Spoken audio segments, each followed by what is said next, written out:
Hey, my name is Kelly and welcome to our online service. Before we get started, I wanted to let you know about our in-person Sunday morning service at 10:30 a.m. If you are ever in our area, we would love for you to come and worship with us. But today, let us know where you're watching from. We love reading all the comments.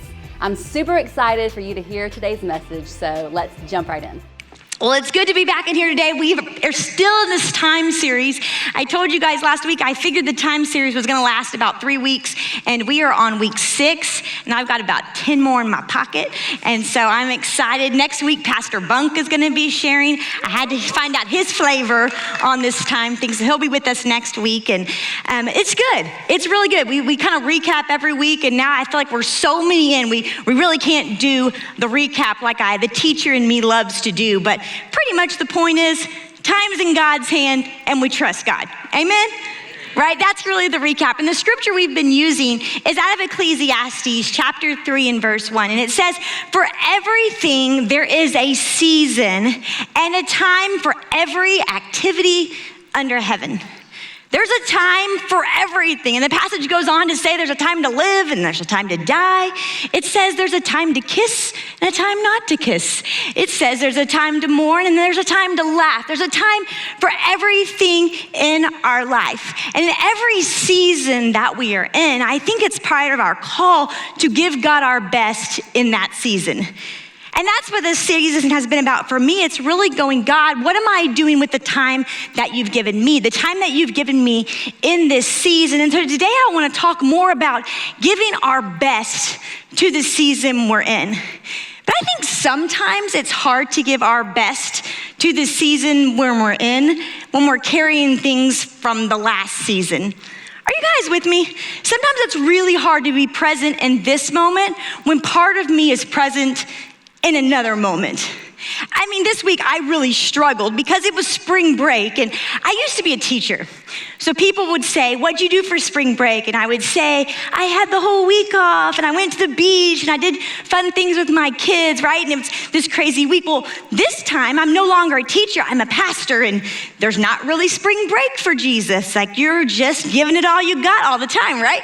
And so I've been crazy busy this week and I've been being with my kids and I've been thinking about how important it is to me to be present right now with my kids. Not looking back on what I used to do or what I should be doing and what I could be doing and what I need to be doing, but really present in this moment, giving this moment my very best. And so I've been thinking about that, giving my best in every season. And I cannot give my best in this season when I'm living in the last season. Right? That's a little hard to do. And I don't know why we do this, but it seems like we just have a predisposition to always compare everything to last season. And for some of you, that could be good, it could be bad, but we do that. We just compare this season with the last. We do it often in movies. My husband, he's a big movie, TV show guy, and I kind of hate watching TV shows with him or movies because we watch one and then he judges everything by that season. If the first episode, the pilot's good, we keep watching. If it's not, we just throw in the towel and we just give up, right? How many of you do that? Or how your spouse does that, right? Like you get one and I follow the same show. I want to see the full picture of what's going to happen. What are we building towards? Where are we going? I have a show right now that I've been watching for 17 years. I'm more committed to that show than I am to my marriage, right? I am not giving up on this episode, and we've had good times. We've had bad times. There's been a lot of death. McDreamy's one of the people. You'll know what I'm talking about. It's been a tough season, but I stay committed to the season because I want to know what's coming next. But sometimes we don't do that, right? Sometimes we just give it one season, and if that season doesn't work out, we have a tendency just to throw in the towel. Because we think if that season didn't go well, what is there to look forward to in the next season, right? Sometimes though, when I'm watching with James, what'll happen, it'll be a really, really great first season or first episode or first movie in the trilogy or whatever. And so we watched the first one and it was so good.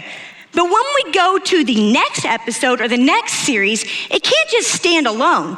It's got to be compared to the season before, right? Oh, that wasn't as good as last season. That guy wasn't as funny as last season. I don't think the sword fights were as cool as the first season, right? And it's always comparing it to the last season. Last season was so good, we can't even beat last season, right? And so sometimes the season was bad, so we don't watch it anymore and we quit. Sometimes it was so good, we can't move on. We just want to keep watching the same rerun over and over and over. And either way, we're not really showing up in the best season with our best, or the now season at our best, right? Because we're comparing it to the last season. That last season seems to follow us wherever we go. Sometimes in this series, recently I got my mom watching this series, and there's been a bad couple of episodes that she just is like, I don't think I'm gonna watch it anymore. I'm like, no, you can't just stop because you don't like this little part of the season. You're getting to the good part. You're just in the middle part, right? And the good part is still to come. You just gotta hang on. And as much as we do this in movies and in TV shows and things in our life, I think we do this in life.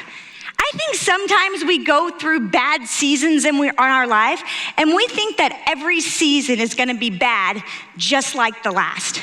Or maybe we've gone through painful seasons in our life, and it's easy to assume that the next will be painful.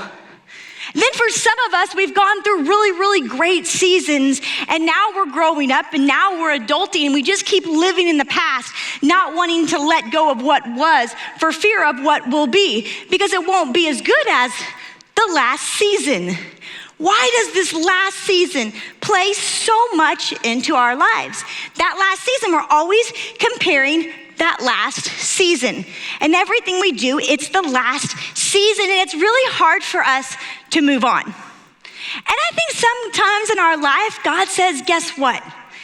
It's time to move on. It's time to turn the page. It's time to go into this next season and quit living in the past season. I actually heard, well, I didn't hear this song. I saw actually on TikTok the lyrics to this song, and I found it interesting. It said, yeah, I'm a turner. I turn pages all the time. Don't like where I'm at. 34 was bad, so I just turned to 35. If 34 was bad, you just turn to page 35. And I think that's some really great advice that we don't always do in our life. If 34 was bad, we assume 35 might be worse. If 34 wasn't that great, we're scared to go to 35 because what if it's not as good as even this is, and this isn't that good in the first place? I'm just gonna hang on to what I have now. And it's weird because we get in this rut where it's just really hard to move on. It's hard to turn the page. It's hard to grow to where God is taking us because we're so stuck living in the past. And I think sometimes we don't even know that we're living in the past. I think some of us are very aware that there's been things in our life that we've held on to, and it's hard for us to move on and turn the page. But I think for some of us, there's so many things that's happened in our past or things that have happened to us. I mean, just go back to junior high and high school, right? I'm sure there were some crazy things happening that we don't even realize that we have brought with us into this journey. And we're not really fully turning the page. And I think that we don't realize that there's these things that we're carrying. The other day I was talking to someone and we were talking about just church culture and the way church goes and things, and we've both had a lot of church experience, and we were talking about what things could be, and they were giving me some thoughts on church and some things, and I just didn't agree. So we had a little moment here, we were going back and forth, and they kept saying their opinion. I said, don't you understand? You have a tilt. See, the perspective that you have and what you think is gonna happen is all coming from what had happened in the past season. And because of that, you're dragging an expectation into the next season that might not be what God has for this next season, but we're just assuming it'll be what it was. And I think we have a tendency to do that in our life. We have a tendency to go through things and go through seasons, and we take what we experienced, we take what we encountered, and we take it into the next season and begin to use it as the filter for where we're going. And I think sometimes we don't realize how much we do that. Man, we think we've moved on, we think we've let go, but we just seem to have this tilt, this tilt in our life. But for us to give our best to God in this season, we're gonna have to confront the tilt that we might have from the last season. Are you guys with me? And I think sometimes in the seasons that we go through, it's seasons of growth. And I don't know about you guys, but I wanna grow in this next season. Man, every season I walk into, every day I wanna walk into, I pray that it's a season or a day or a moment of growth for me. I mean, we all just sang this morning about this new wine, right? Are y'all even listening to what you're singing? Like, I was singing it this morning and I kind of had a smirk, like, does everybody realize what they're praying here? Like, make me a vessel, God. Make me an offering. Y'all know what that means, right? God, do whatever you need to do to get me where I'm gonna grow in this next season. God, I'm gonna lay it all at your feet because growth is more important to me than staying here. I don't wanna stay in this season. I don't wanna stay in the last chapter. I wanna go where you're calling me to go. God, I wanna grow. And I think sometimes we go through seasons and we're telling God that, but it's like we're not growing. We look around at all of our friends or we look at other people and it seems like they're growing. It seems like there's all this new growth in their life. They got the new job or they got the new car and they got the family and they got everything that I want to get. And I'm just not growing how I think I should, God. I want that new good growth. Man, all of a sudden they're just so happy. Look at their relationship with you, God. Man, it just seems like they have this new rhythm in their life and they're walking this rhythm of grace, God. God, what's this new growth, right? And I think sometimes we're not growing because we're holding on to something we don't even realize we're holding on to, and we're not making room for God to move. And if you just started here, I have a weird thing. I name my trees in my yard. They all have trees, and I think I've talked to you before about Christopher.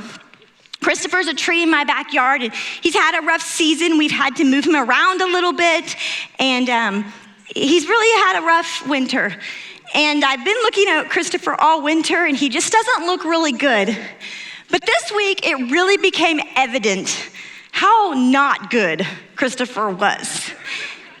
Because everybody else in the yard started really blooming.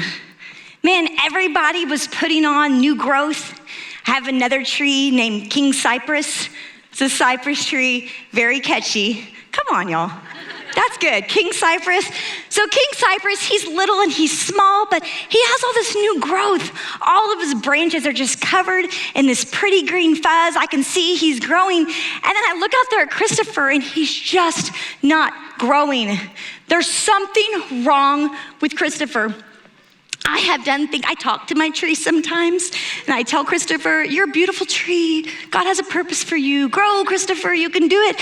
And so often I walk out and I look at this tree and I study this tree.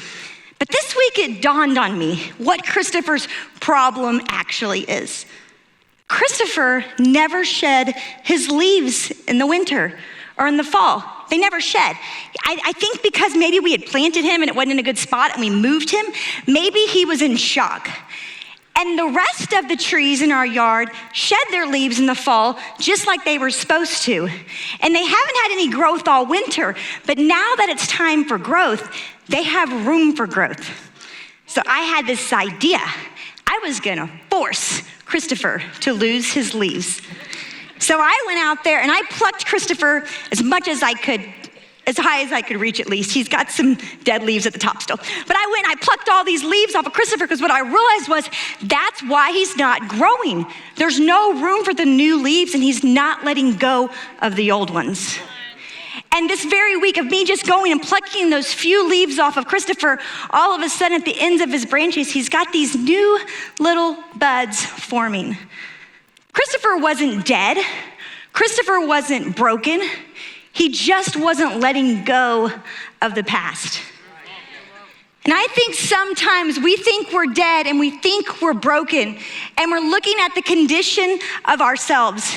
Man, we should be here. We should look like this. We should feel like this. Instead of realizing that there's a cause that's causing us not to get there. And that's what was going on here with Christopher. And I think sometimes it's easier for us to spot the symptoms, like something doesn't quite feel right, than it is to see the actual problem. And let me tell you what I mean by that. I think sometimes in our life, we know that we just don't feel happy. Sometimes in our life, we know we just walk around oftentimes feeling really hopeless, or we feel like we're in a rut and we can't move forward. For some of us, it's this depression that we're always having knock at our door. At any moment, we're going to be depressed, regretting what we lost in the past. For some of us, it's anxiety because we're so nervous and worried and scared about the future, right? For some of us, it looks like we're just heavy, or we're paralyzed, or we just lack any effort, and we lack energy, right? So those are the symptoms, but it's not really the cause. It's not really the cause. The symptoms of Christopher is that he wasn't growing like everybody else. That was the condition, but it wasn't the cause. And I think sometimes we focus on the condition more than we focus on the cause. And we just want to be happy and we just want to be better, but we're not really paying any mind to the things that we're holding on to that are preventing us from getting there. And so really it is more about the cause than it is the condition, right? You're not hopeless. What's happened in your life is maybe you had a bad childhood, or you've gone through a toxic relationship, and it's scary to look forward because you're so hopeless in the past. It's scary to have hope for your future. You're not hopeless though. You've just had a bad situation, right? For some of us, it's that anxiety like I talked about. Man, you're not anxious. You're not an anxious person. Maybe you've gone through an unfair situation or something really scary or something really hurtful, and you're so scared that might happen again. The problem isn't the condition. The problem is the cause that we're still holding on to. For some people, it's past failures. Maybe it's past regrets. And I think regret's an interesting thing as well. I think for many of us, we regret what was. And for some of us, we regret what wasn't. Right? For some of us, we regret doing things. I wish I wouldn't have done that. I wonder if I wouldn't have done that, what today might be. But then for some of us, keep wondering, I wonder if we would have done that. What if I would have spent my time better, doing the things better I knew to do? So regret's a funny thing as well. And I think about our past, and I think that sometimes we carry all these things with us, and we don't like our condition, but we're not really paying any mind to the cause. And sometimes the cause is that we have this thing that we're continuing to carry with us. And just like Christopher, we want to grow. It's time to grow. It's the season for growth. Everybody around me is growing, but I'm not growing because I'm holding on to the past that he should have let go of a very long time ago. And I think about the Old Testament, and I really enjoy it because the Old Testament is really a story of people that could not give their best to this present moment because they were so stuck in the past. It was God's chosen people that he said, I'm going to come and rescue these people. And I'm going to take you and I'm going to promote you. I'm going to favor you. I'm going to take you to the promised land. I'm going to bless you. I'm going to bless your offspring because you are my chosen people. But yet those people wandered around for the whole Old Testament feeling like they weren't chosen, but they were cursed because of the perspective that they had. And it was the perspective of the past that they just could not get past. That's why they call it the past, because you're supposed to get past it, right? And there's these people, they're hanging on to their past. They're hopeless for their future because what they came from was so terrible. How could the next season be any better? And they begin comparing the good things about their past. Man, I'll tell you what, the food was better before, and now our food isn't good now. At least before we got to sleep in nice beds, and now here we are, we're sleeping on the ground. And God says, I'm trying to promote you. I'm trying to take you to the promised land, but they just couldn't let go of their past. And what's even crazier about these people is even when they did finally get to the promised land, the land flowing with milk and honey, the best part of their life, that their children had made it to the promised land, they still couldn't let go of the past. Because their perspective was so stuck on what wasn't, they couldn't see what it is now. And God sent prophets. He said, you people, you've got to wake up. You're using the wrong filter here. You have a lens, and now there's a filter on your life, and you're not seeing clearly. Because you're in the promised land here. You're blessed and you're favored, and things are new, but you're so stuck in the past, you really can't even see it. And here's what God told them. He said, stop dwelling on the past. Don't even remember those former things. Stop dwelling there. You know, I wonder where we dwell. I'd like to say I really dwell in the moment, but I wonder how many thoughts that we have, or how many ideas that we have, or how many opinions that we have that are really based on us dwelling in the past. A past hurt, a past experience, a past situation that was maybe scary or frightening, and all of a sudden we begin to bring that past into our promised land. And we can't see that God's trying to do a new thing because we're so stuck dwelling in that past. Or maybe it's dwelling on the expectations of the past. Dwelling on the way that you think things have to be, and you can't really see clearly what God's doing now because you're holding on to this idea of the way that things have to be. I wonder where our thoughts really do dwell most of the time. I wonder what that's like.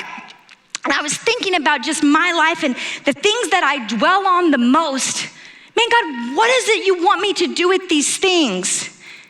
First off, I think first and foremost, we have to be honest with ourselves to even realize that we might all be carrying some form of baggage. I think that's first and foremost. And I think, so first is just recognizing we have it. For some of us, it's a blind spot. It's a tilt that we carry with us. Sometimes I interact with people and they tell me things like, I don't like people. Well, that's a tilt. You weren't created not to not like people. In fact, go back to the beginning of your Bible and it says that man shouldn't live alone. In fact, he was gonna help make another person so man would have a helpmate. Man was never meant to be alone. So when you say, I don't like people, it means you have a tilt from your past. If you say, I don't like those kind of people, it means that you have a tilt from your past. And we carry these tilts with us in our life, and we carry them for so long that we don't even realize we're carrying them.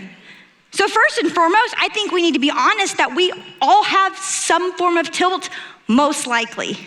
We most likely are carrying something that we shouldn't. And some of you are saying, like, yes, obvious, Pastor Steph, I still haven't forgave my ex-husband. I'm gonna slit his throat after church. I feel you, I get it. And so I'm glad that you know your tilt. Hey, you're doing better than most, right? And we know the tilt, but what do we do with it? Man, God, you tell me to move on, and I'm trying to move on.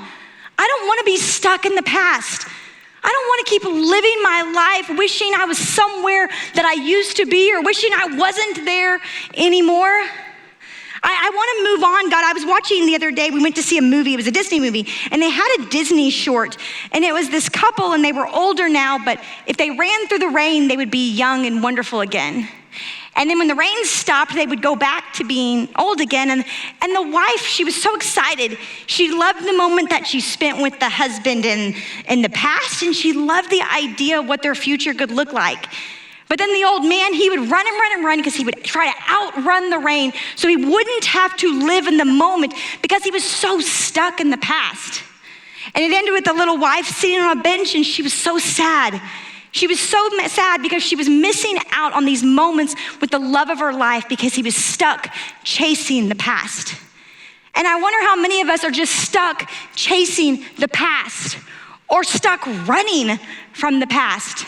So what do we do? What do we do when our past is something that haunts us, or things that we've taken from our past or something that we can't get past and we can't dwell on? You know what the Bible says to do? He says to give it to God. I think that's why it's important for us to be honest with ourselves about our tilts or about our little brown leaves like Christopher that we're hanging on to. Because if we're not honest with ourselves, we can't be honest with God. And sometimes I think our pride and our ego, we like to live like there's no tilt, right? I'm a Christian and I don't have any tilt anymore, right? And I think we feel like, God, I have to look perfect. So I might be tilted in the week, but I ain't tilted on Sunday, am I right?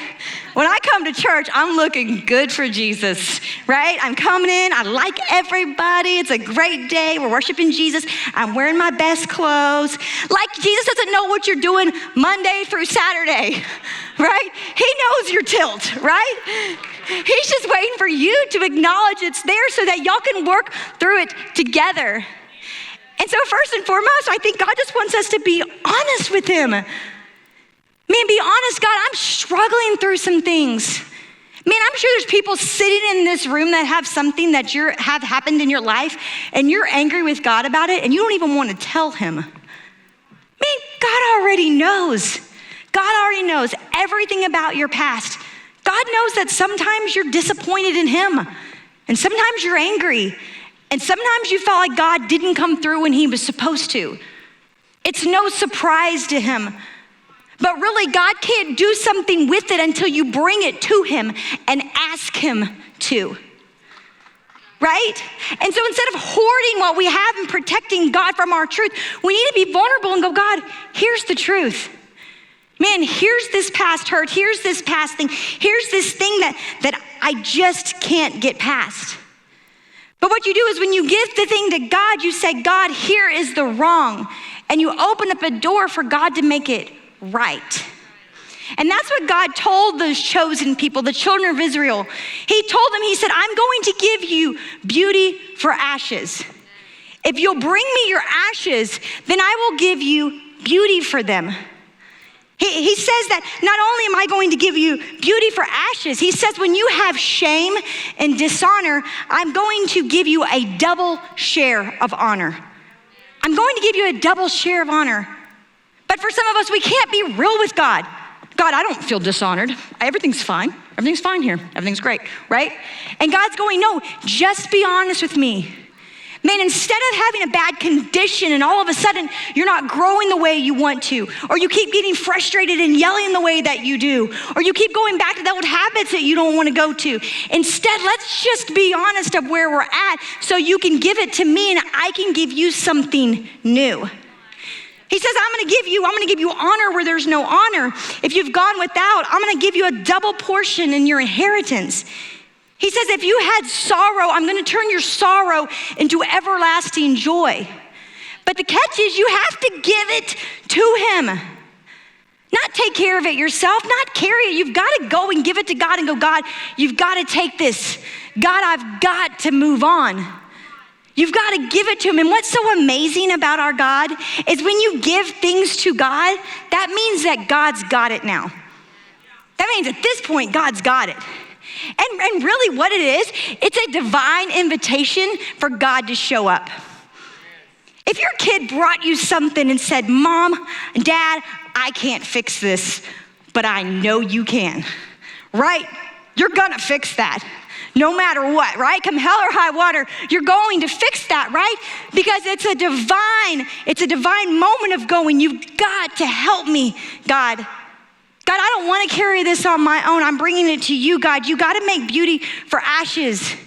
You got to give me strength for my weakness, God. God, you've got to do something. So we give it to God. And I think sometimes we go, okay, God, Sunday morning, we just sang new wine. God, I'm going to give it to you. And we give it to God and we give God about 5 minutes to take care of it.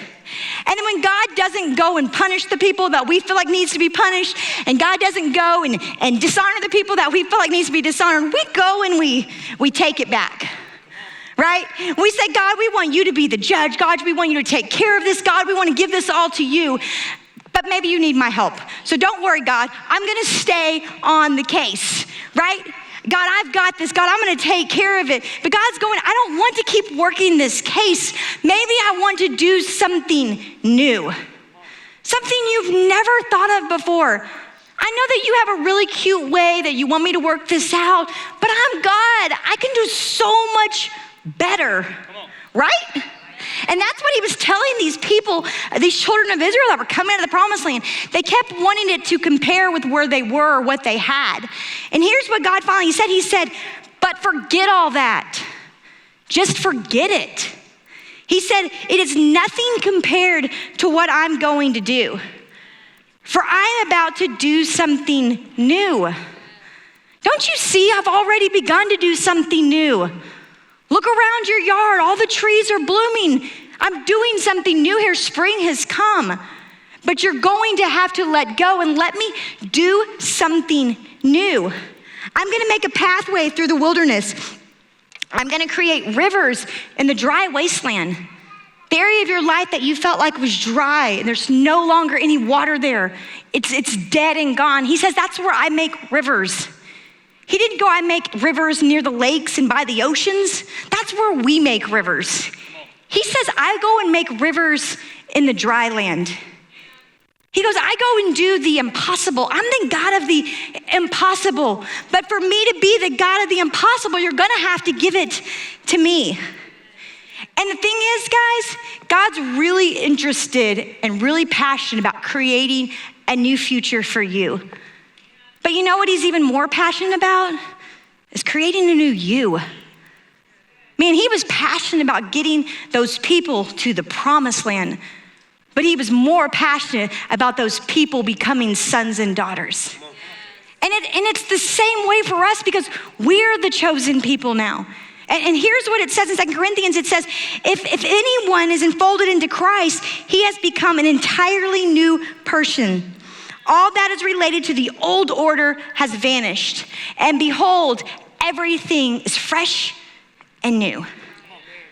That's why it's time to move on from that last season. Because God wants to do something fresh and new. He wants to create rivers in the dry wasteland. The areas of your life that you thought were just dead and gone and God could do nothing with, those are the areas that he wants to do something fresh and new. But it's really, really hard to celebrate the new thing when we're still holding on to the old thing, right? And I think sometimes we are actually fueling the old thing. God's going, I'm trying to give you something new. I've given you a new name. I want to give you purpose. I want to give you destiny. I want to create these dry rivers. But here we are, we're just holding on to the old thing. And the thing is, guys, if we don't let our past die, it won't let us live. And I think for many of us, we just are not letting the past die. I heard an interesting story about President Garfield. He was a president back in the late 1800s, and in 1881, President Garfield was shot, and he was critically wounded, and so he ended up in the emergency room. He was shot multiple times, and they recovered all the bullets, but there was one bullet that was lodged in his body that they could not find and they could not recover. And back in the 1800s, they didn't have the technology they have now to know, man, sometimes if you get shot with a bullet, it's best just to leave it alone. So instead, what they did with him for 79 days, they did a series of surgeries on him. They would go in him, they would open him up, and they would probe around and look for this bullet. And then they would find nothing. They'd sew him back up. A few days later, they would go at it again. Between every surgery, he'd get stronger, he'd start getting better. And then sure enough, they'd cut him wide open and they'd go back in. And after going back in time and time again, he continued to get weaker and weaker. Finally, 79 days later, James Garfield died. But he didn't die because of the bullet wound. He had died because they just wouldn't let it go. It was infection that spread over his entire body. I wonder how many times there's bullet holes in us, and instead of us just leaving it alone, we won't let it go. We continue to probe, we continue to investigate, we continue to try to make sense of the past and make sense of the moment and make sense of what it could be or couldn't have been or should be or might be. And we just keep probing and digging up things from the past instead of just letting them alone. And I think God's going, I'm trying to do a new thing, but you won't let it alone. I'm trying to restore you. I'm trying to just cover this up and move forward, but you just keep probing and you won't let it alone. Just let it alone. In fact, here's what Jesus said about this very thing. He said, anyone who puts his hand to the plow, that means puts in the work. That means, God, I want to get to work. God, I want to do the right thing. I'm ready for harvest season, and I'm not scared of the work that goes into it. Anyone who puts his hand to the plow, but then looks back, is not fit for the kingdom of God. It doesn't matter how hard you want to work and how willing you are. If you keep going and getting the past and bringing it back into your future, God can't do the new thing. You're saying, God, I want to be in control, God, instead of you. And we go and we get these things from our past and we bring them with us. And we choose that. We choose not to let go of the hurt. We choose to not let go of the past regrets. We choose not to let go of the comparison game that we play. We choose to not let go of the fair card. We choose this and we're not moving on. And there was a recent study that I found out about, and it was a study on people that were successful. And they weighed out all these different things: socioeconomic status, the past, your country of origin, 1,000 different things they weighed out to people that were successful. And there was one common thing in people that were successful: the people that made the choice to move on. No matter what situation they'd gone through. In fact, it's often many people that are very successful had a crazy bad past, but they were successful because of the choice to move on. And I wonder how many times in our faith God's going, you have to make the choice to move on. I can't make the choice, but I can make the river. But you have to make the choice to move on. You got to make the choice that says it's time to move on. And I think for many of us, it's a time to move on, guys. It's a time for us to focus on what's now, what's next, what's in this future. And I think that's what's next for us. As we stop feeling, we give it to God, then we stop feeling the problem, and then we focus on what we know right now. What is it that we know right now? Right now, I know that I'm turning the page for a fresh start. That's what I have the power to know now. I now have the power to know the truth, and what I do know, I don't maybe necessarily know why those things happened in my past. Man, I don't know if I would have gone left instead of right or north in front of south, if my life wouldn't be different or not. I don't know those things. But what I do know now is that I serve a God that makes rivers in the desert. What I do know now is that I serve a God that can unscramble eggs. That's a reference that Pastor James used a few weeks ago, to unscramble eggs. Once you scramble eggs up, there's no putting those back together and separating the yolk. That's the God we serve. A God that can unscramble eggs, a God that can put pieces of our life back together that we never thought could happen. Ways that we never thought could exist. Man, I think for some people, we get into this place in our life when we go, well, I'm too old now to follow my dreams. Man, it's too late now for this to work out, for this to be better. Man, we have a God that puts the rivers in the desert. The God that says, I'm always doing a new thing. The God that says, I'm doing a now thing. We gotta focus on our now. We gotta focus on our next, not what was.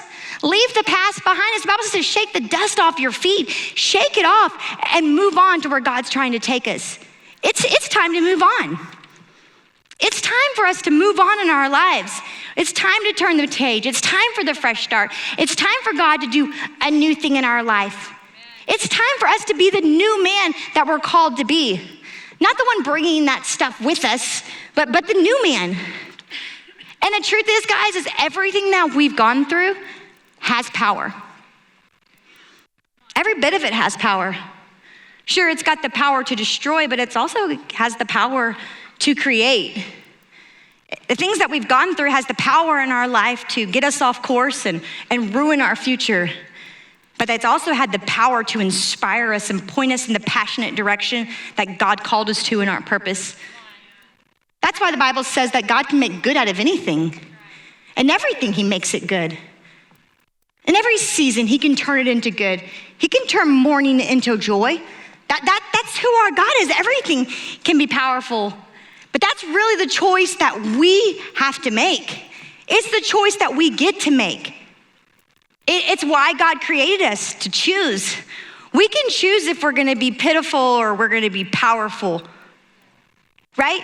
We can choose if the season that I've gone through has made me a prisoner, or if I am instead a product of that season. You're either a prisoner or you're a product. And here God is, he's calling us to be a product of that. Man, you went through some crazy things. You might have gone through some hard times, but think how much wiser you are. Think how much stronger you are. I use this reference often about when David went to fight Goliath. He first had to go and he fought the lion and the bear. And he could have looked through those seasons and he could have said, you know what, my brothers were never attacked. Not one time did my brothers sit in this field and a wild animal try to rip them limb to limb. Look at my scars. Look at my shoulder. It's never worked right since. It's not fair that didn't happen to any of my brothers. But instead, David chose that he was going to be a product of that, not a prisoner of that. David wasn't going to be pitiful. He was going to be powerful because of that moment. He said, I got to fight the lion and the bear. That means I'm more qualified than any man on this field to fight that giant because I have gone through the storm. It made him powerful. It didn't make him pitiful. And that's the call of us and to be a new man. God says, now that you're a new man, you can choose to be powerful with the life that you walked through. All those seasons of hurt and frustration and the things that you've seen and those things that you've experienced, those are just things that's making you stronger for what lies ahead. Man, you now have more empathy. You have more compassion. You have more insight. Man, those scars aren't because you're pitiful. Those scars show that you're powerful and you overcame. That's what those scars are. You're not pitiful. You're powerful. And I think so much of our lives we spend cussing our past or hating our past and not really acknowledging that it's our past that might have played a big part into who we are. I told you that James he's my movie nerd guy, right? And he watches all these sword movies. And one of the ones he got me to watch is King Arthur. It was actually really good. At the very end of King Arthur, he had this evil uncle that did all these mean things to him. And because of that, they're in this last final scene and he ends up beating his uncle and he's got him with a knife, right? My little robe doesn't really work well with this scene, but he's got him with the knife. And what he tells his uncle, he said, I actually, instead of curse you, I bless you. I bless you for making me who I've become. Because you put me in the brothel, because you killed my family, because you did all these things, I can stand here now victorious. And I can stand here now a hero and help all of these people, because if I wouldn't have gone through it, I probably wouldn't have seen it and I wouldn't have the passion to fight for it. But here I am now, strong and victorious. So for that, I bless you. I mean, I think sometimes we've got to look at our past and go, man, thank you, past. Because this is who I am today because of that. Man, I am more qualified, I am more equipped, I am ready for this next season. Man, the areas of influence in my life won't have to go through what I went through because I went through it. Man, God's making something good out of this season. Everything, he creates purpose out of every detail of my life. Not that he caused them to happen, but man, he gave those things purpose. And so it was a purpose, that means it was for a reason. So why wouldn't I want to move on? Because now I have what I need to go forward. Why would I stay here? Why would I choose that? I've gone through all of that so I can move on, so I can be stronger, so I can be more powerful, so I can have more insight. So now I can have a better rhythm with God. Now we have more trust because I saw how he got me through the lion and the bear. So come on, God, let's keep going. Let's see where you're gonna take me in this next season, because I've learned to trust you. I've learned that new wine is good wine. That's the call that God's calling us to. He says, I want you to move on, not because it doesn't matter, not because it's like, oh, just shut up and quit complaining. That's not his attitude. He wants you to move on because he wants to take you somewhere better. He wants you to move on because he wants to give you beauty for ashes. He wants you to move on so he can begin to honor you and give you influence. But if you're stuck in a rut, feeling pitiful for yourself, he can't do that. He's calling you to be powerful, but you gotta get out of the prison. And what's crazy about prisons is you can be in a prison, and if you call it free, you're still free. We talked about this with Paul the past few weeks. Paul was in a prison writing the New Testament. He said, I'm not in a prison. I'm doing great things here. This is amazing. Here's what he wrote from the prison cell. He says, to truly know him meant letting go of everything from my past. To truly know God, it meant I had to let go of everything from my past and throw all of my boasting on the garbage heap. It's all like a pile of manure to me now. This is the Passion Translation.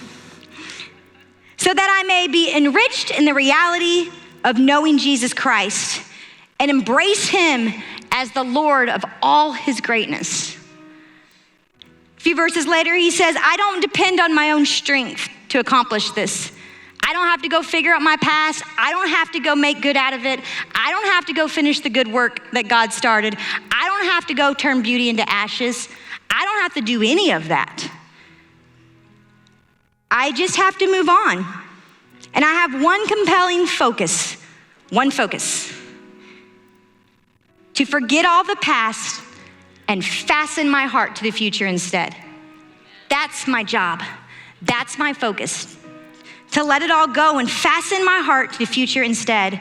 So I run straight for the divine invitation.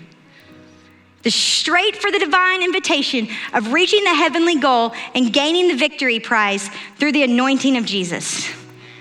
That's my focus. Focusing on the future, moving on. I'm focused on the future. That's where my focus is fastened. Not what was, but what lies ahead.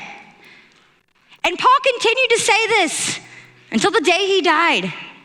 It didn't matter what prison he was in, what thing that he was going through. He was excited to live his life because he was fastened on what lies ahead for him. And here he is in Timothy. This is right before he passed. He said, and now the time is fast approaching for my release from this life, and I'm ready to be offered as a sacrifice. He says, I have fought an excellent fight, and I have finished my full course with all my might. Man, I hope the day comes when I'm laying on my deathbed and I get to go, I fought an excellent fight. I didn't fight a stupid fight. I didn't waste my life away regretting the past or wanting to get even or wanting to hold on to bitterness or envy or frustration and what could have, should have, would have been.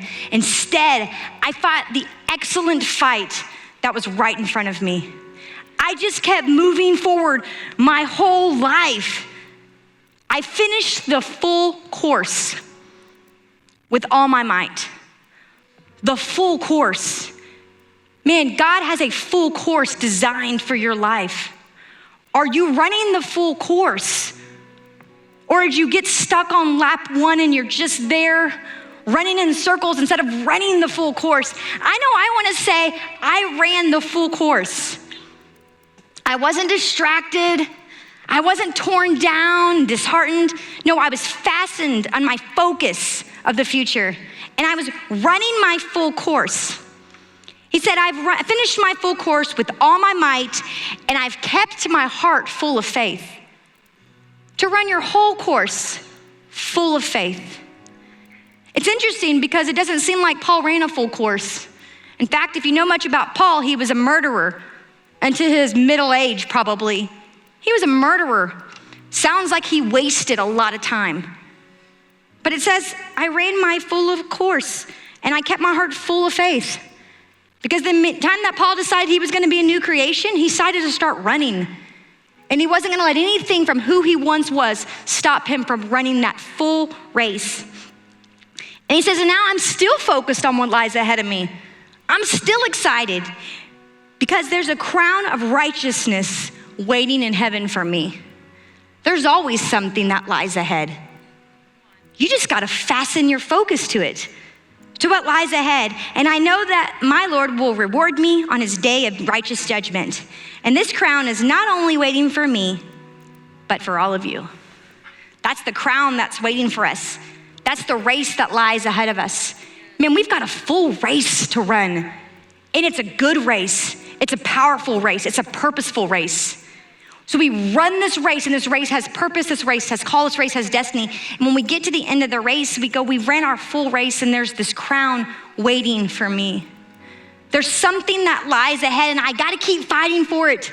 I gotta keep fighting for my family because of what lies ahead. I gotta keep fighting for these people in my life because of what lies ahead. I've gotta keep fighting for this community because of what lies ahead. The crown isn't just for me, the crown's for all of us. That's the fight, that's what lies ahead. It's not just about me, I gotta move on because it's not. It's about all of us. We gotta all move on and press towards the prize that waits ahead of us. It's time for us all to move on. And it's funny, I was thinking about the story of Peter. Peter's just funny. Peter probably spent more time with Jesus than anybody. Peter watched him do miracle after miracle. Peter was the first one that says, I know who you are. You're the Son of God. It was Peter. Peter had a revelation before anybody on who that man was, that he was the Messiah, that he was the resurrection and the life. Peter knew who God was.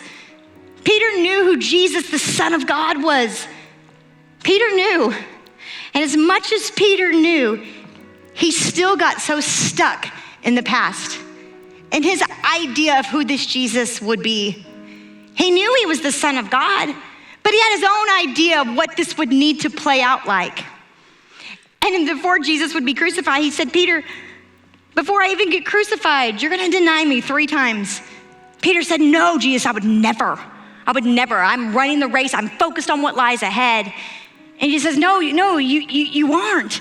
You're so stuck on this idea of what you think this is gonna be that you'll deny me before I even die. Sure enough, when Jesus was up on that cross that day, Peter wasn't even there. Peter denied him and was hiding. Peter felt terrible. All the years he spent with Jesus, as soon as this moment happened, Peter just went back to his old ways, went back to old Simon Peter on the boat, fishing.